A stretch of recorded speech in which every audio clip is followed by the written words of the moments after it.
से शाम तक हमारा 8 लोगों का ग्रुप था, एक दूसरे की टांग खींचने का काम करते थे। बस एक मौका नहीं छोड़ते थे दूसरे की टांग खींचने का। और 8 में से 7 फेल हुए, एक पास हुआ, वो घर जाकर पढ़ता रहता था। उसने बड़ी नाक हमारी कटवाई। बाद में हमने कई महीनों तक तो उससे बात तक नहीं की। ठीक किया है सर। हाँ, यारी दोस्ती अपने लोगों में ही चलती है। तो फेल हो गए, फिर घर पे क्या प्रतिक्रिया थी? फादर को कोई था ही नहीं। बोले कुंभ का मेला थोड़ी अगले साल पास कर लेगा, क्या है 12 साल आएगा। मुझे आज तक याद नहीं कि मेरे माता पिता किसी एक दिन भी कॉलेज या स्कूल गए हों। अब तो हर महीने क्लास लेते हैं, पेरेंट मीटिंग। इसका मतलब जो माँ बाप अनपढ़ हैं उन्हें अपने बच्चों को पढ़ाने का हक नहीं बनता क्या? क्यों बुलाते हैं उनको?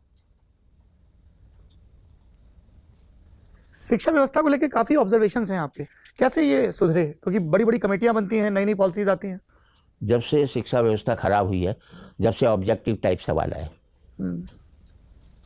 एक टिक कर दी, हो गया 100% नंबर।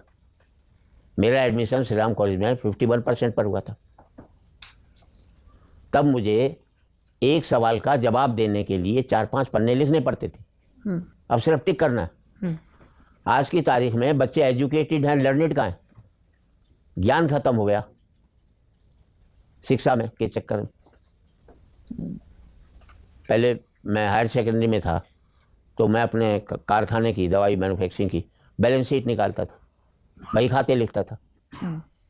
आज बीकॉम स्टूडेंट्स को कह दो कि आप बही खाते लिख कर दिखा दो, नहीं लिख पाएंगे।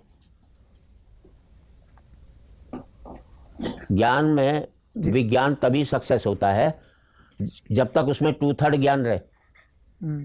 जब वो ज्ञान हट जाता है तो फिर वैज्ञानिक और एटम का निर्माण करता है, और जब उसमें ज्ञान रहता है तो वैज्ञानिक उसके जरिए बिजली पैदा करने की स्थिति में आता है।